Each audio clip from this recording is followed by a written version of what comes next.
একটা চামচ দেন তো।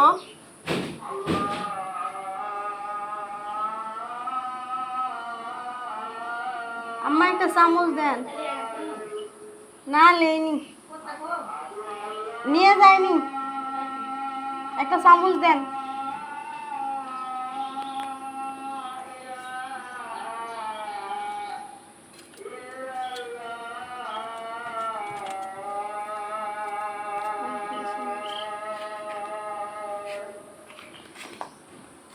আসসালামু আলাইকুম।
আসসালামু আলাইকুম ভিউয়ার্স, এই যে দেখতে পাচ্ছেন এটাই সেই বহুল কাঙ্ক্ষিত মাছ দিয়ে পেঁয়াজ ঝোল। মানে এখানে মাছ আছে মনে হয় কয়টা যে দেখা যাচ্ছে না, চারটা মাছ আছে, 4 পিস মাছ। আর হচ্ছে ইয়ে আছে, পেঁয়াজ আছে। এই যে দেখতে পাচ্ছেন এটা সব কিছু কিন্তু পেঁয়াজগুলো একটু মোটা করে কুচি করা হয়েছে। তো এটা আমরা মাঝে মাঝে এইভাবে পেঁয়াজ একটু মোটা করে বা একটু হচ্ছে কিউব কিউব করে কেটে আমরা এইভাবে হচ্ছে ইয়ে খাই, ঝোল খাই।